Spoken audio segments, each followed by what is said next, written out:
Welcome to the debate. Every single year, highly fluent English speakers walk into the IELTS writing exam and just completely fail. Oh, yeah, it happens all the time. And it's not because they don't know the language, right? Right. It's because they step into the exam room and immediately try to play a game they fundamentally do not understand. Today, we are looking at some really fascinating source material that breaks down the fatal errors test takers make on this specific exam. Yeah, and to understand why they fail, you really first have to understand the rigid environment of the IELTS. I mean, it's evaluated on 4 uncompromising criteria. Exactly.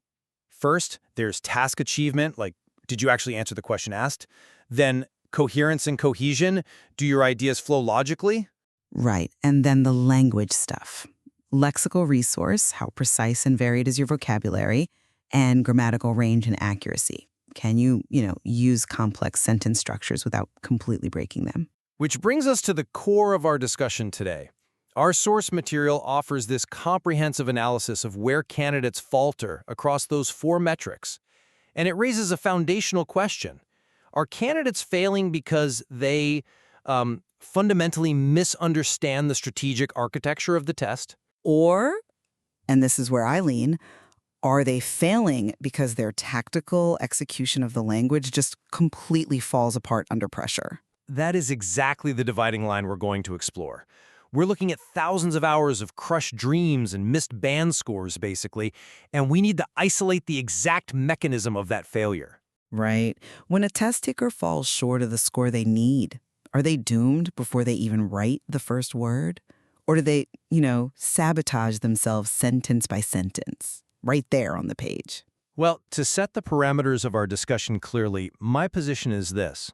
The ultimate downfall for candidates is strategic.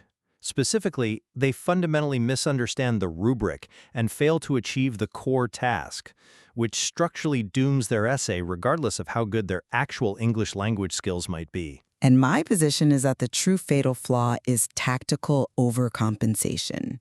I mean, test takers sabotage their own scores by relying on overly complex vocabulary and memorized templates in this misguided micro-level attempt to impress the examiner. Let's start with the strategic perspective then, because the source material is incredibly definitive here. I mean, it explicitly identifies misunderstanding the rubric as the absolute biggest IELTS writing mistake. Well, it calls it the biggest, sure. Right, and this isn't just some minor error. It is characterized as a fundamental flaw in how the candidate approaches the essay itself. Like if a candidate does not intimately understand what the examiner is specifically looking for, every single drop of effort that follows is completely misdirected. Misdirected? Maybe, but Think of it this way. Building an essay without understanding the rubric is like building a beautifully designed house on the wrong plot of land. oh, okay. But because you didn't check the property lines, the strategic map, essentially, the city is going to condemn the building. Right. The tactical perfection of your bricklaying doesn't matter at all because the foundation was aimed at the wrong objective from the start. The structural integrity of the essay relies entirely on task achievement. Without that strategy, the tactical language skills are just completely irrelevant. I come at it from a different way. Okay, While I absolutely agree that the rubric sets the boundaries of the playing field, the most pervasive, destructive, and frankly tragic errors occurred during the tactical execution on that field. tragic is a strong word, but go on. It is tragic because the source provides really compelling evidence that students consistently try to use overly complex vocabulary or grammar in an attempt to impress the examiner. Now, this is a highly specific tactical decision.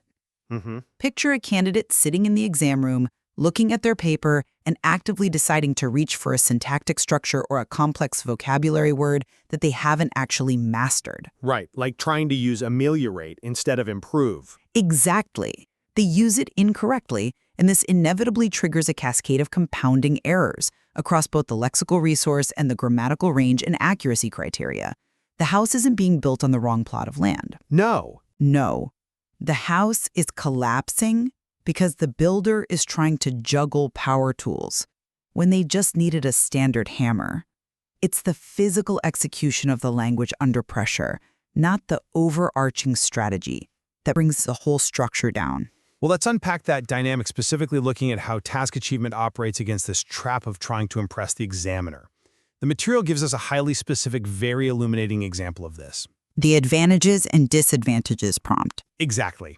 It states that if a prompt asks a candidate to discuss both the advantages and the disadvantages of a topic, and the writer only discusses the advantages, Then they haven't answered the question properly. right. Objectively, they have failed. They missed 50% of the prompt. Now, I argue that this is a purely strategic failure. Is it, though? Yes, because the candidate has failed to analyze the prompt, they haven't mapped out the required components, and they haven't executed a plan that satisfies the rubric's most basic demand. This massive penalty drags down their entire score, proving that task comprehension is the paramount hurdle. Like, if you don't answer the prompt, no amount of grammatical accuracy is going to save you. Right, they miss half the prompt. That is undeniable. But we really have to ask why they miss half the prompt. Because they didn't read it carefully? No, it's rarely because they are literally incapable of reading the words and disadvantages. It is because their cognitive load, their working memory, is entirely consumed by the exact tactical execution we were just discussing. You're saying they literally just forget? Yes. When a candidate is desperately trying to retrieve an obscure academic synonym from their memory, or, when they're agonizing over the perfect deployment of a mixed conditional sentence, Oh, right. trying to mathematically calculate how to say, if I had studied, I would be passing, their brain's RAM just fills up. They hit a cognitive wall. And when your working memory is overloaded by tactics, you lose the thread of the larger argument. So they get tunnel vision. Precisely. The physical strain of trying to produce highly complex English under a ticking clock literally blinds them to the strategic requirements. The execution traps the strategy. They forget to write about the disadvantages because their brain is 100% occupied with trying not to make a grammatical mistake in their paragraph about the advantages. I'm not convinced by that line of reasoning because it assumes that simplifying the language would automatically rescue their task achievement, and that is simply not the case. How so? Let's look at the actual criteria. A candidate could write an essay in perfectly simple, error-free, highly controlled English. Their cognitive load could be completely manageable with plenty of working memory to spare. Okay. But if they still only write about the advantages, they are still going to fail the task achievement criteria. The source material isolates these criteria for a reason. Task achievement is evaluated independently of grammatical range and accuracy. Well, sure, there's separate criteria. You can write a beautiful, simple, flawless paragraph that completely misses the point of the prompt. The fundamental error there is a failure to respect the boundaries of the question. They did not misread it because they were distracted by complex grammar. They misread it because they do not have a strategic framework for breaking down IELTS prompts before they ever pick up their pen. But you are isolating task achievement as if it exists in a vacuum, completely separate from human psychology. I don't think it's a vacuum. If you want to understand how strategy and tactics collide, we have to look at how candidates try to defensively manage this exact cognitive pressure. They know they need to hit certain criteria, and they know they are under a massive time constraint. So what do they do when they panic? They rely on shortcuts. Exactly. The source explicitly highlights the profound danger of using templates or memorized phrases. Test takers memorize these complex introductory frameworks or pre-packaged transition sentences, thinking this is going to guarantee them points for coherence and cohesion. Right, which is always a disaster. A total disaster, because the material warns that these phrases rarely actually fit the specific question being asked. Using a memorized template is like bringing a pre-painted puzzle piece to a brand new jigsaw puzzle. Oh, that's a good way to put it. You can smash it into the spot so it fits grammatically, but the picture you've created makes absolutely no logical sense. This leads directly to a complete breakdown in coherence and cohesion, because it is no longer clear how the ideas are genuinely connected. Yeah. The examiner reads a highly sophisticated memorized clause, followed immediately by a poorly constructed, panicked original thought. That jarring disconnect destroys the flow of the writing. This is entirely a failure of tactical execution. They are physically plugging the wrong parts into the engine. Okay, that puzzle piece analogy is helpful, and I acknowledge the danger of templates. I mean, they are a well-documented issue in IELTS writing. However, I would reframe this entirely. Reframe it how? The reliance on templates isn't just a bad tactical habit. It is the ultimate symptom of the root cause, fundamentally misunderstanding the rubric. Let's look at the actual mechanism of coherence and cohesion. What does that jargon actually mean? It means how the ideas stick together. Right. The rubric demands that ideas are logically connected, that there is a genuine, organic progression of thought from sentence A to sentence B. If a student truly understood what coherence and cohesion meant, if they had a deep, strategic comprehension of the grading criteria, they would instantly recognize that a rigid, prefabricated template is fundamentally incompatible with those criteria. You think they're thinking about the pedagogy of the rubric during the test? Yes, because a template forces original ideas into unnatural shapes. The only reason a student uses a template in the first place is because they strategically misunderstand what the examiner values.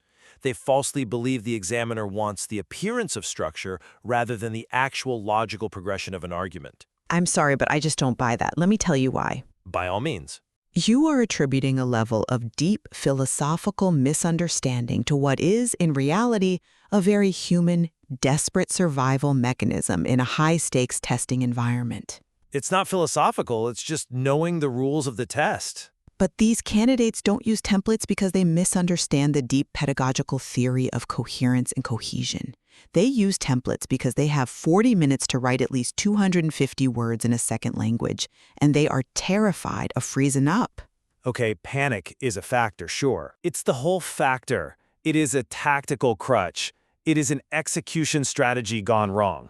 They are trying to bypass the immense, overwhelming difficulty of generating original, cohesive syntax on the fly. The failure here isn't that they don't know what the word coherence means. The failure is that they lack the tactical discipline to construct sentences organically under extreme time pressure. So, to survive, they bolt on these artificial memorized phrases that ultimately ruin the essay. Well, you keep bringing up the time pressure. And that brings us directly to the physical environment of the exam itself, which the source material explicitly addresses. Yeah, the ticking clock. Right. The text points out that not managing time properly during the exam directly leads to rushed writing, which increases the chance of making mistakes. Now, this ticking clock obviously exacerbates every single flaw we are discussing today. But when I look at the phenomenon of rushing, I see the ultimate proof of poor strategic planning. Really? Absolutely. Time management is, at its core, a strategy.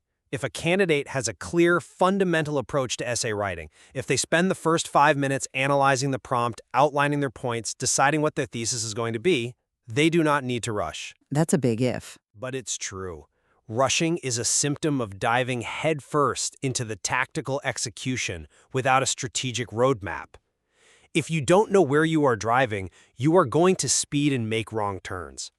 A clear strategy prevents panic, and therefore it prevents the rushed writing that causes those tactical scores to plummet. I view the impact of time completely differently. The rushing isn't just a symptom of poor planning.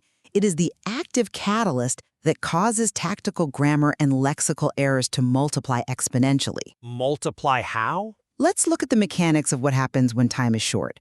The candidate is staring at the clock. They realize they only have 5 minutes to finish, and they entirely stop monitoring their language output. They stop checking basic mechanics like subject-verb agreement. Sure, the proofreading goes out the window. Completely.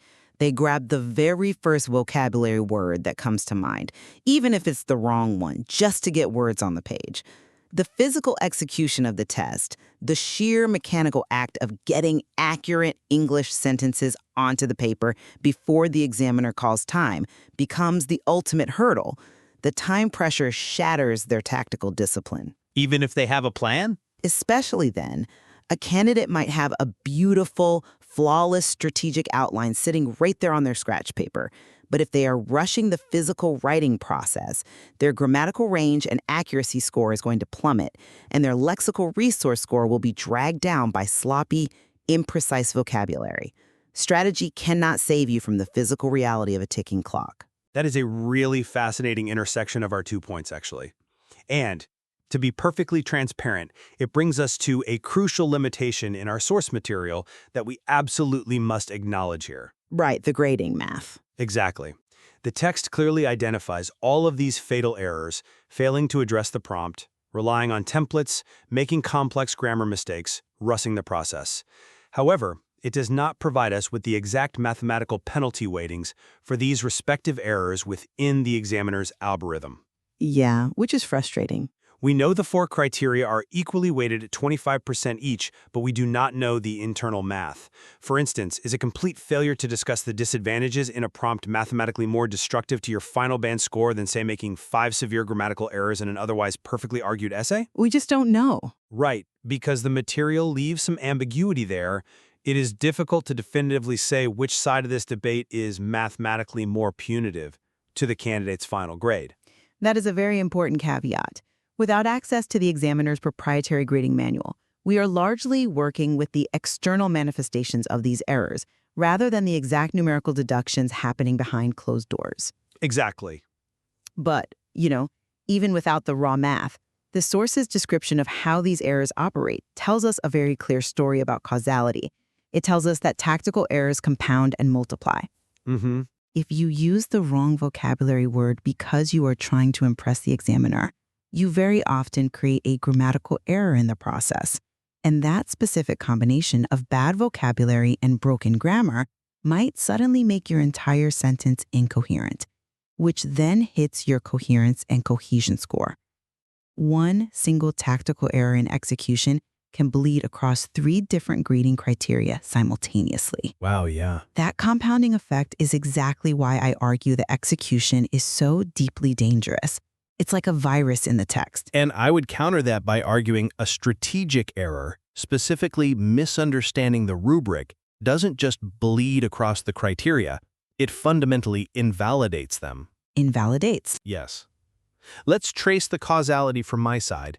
If your essay is fundamentally about the wrong topic, or if it's structured in a way that ignores half the prompt, the examiner literally cannot award high marks for coherence and cohesion. Because the ideas are wrong to begin with. Exactly. Because the ideas you are connecting, no matter how smoothly you connect them, are completely irrelevant to the task you were assigned. You are cohesively arguing the wrong point. The strategy sets the absolute ceiling of the score. If the strategy is flawed, the ceiling is lowered before the grammar even comes into play. Yet despite this divide in our interpretation, we really have to look at the resolution the source material ultimately offers to test takers. True. It does offer a way out. After diagnosing all of these profound, complex pitfalls, the text prescribes a surprisingly straightforward, specific remedy. It doesn't just say, read the rubric more carefully next time.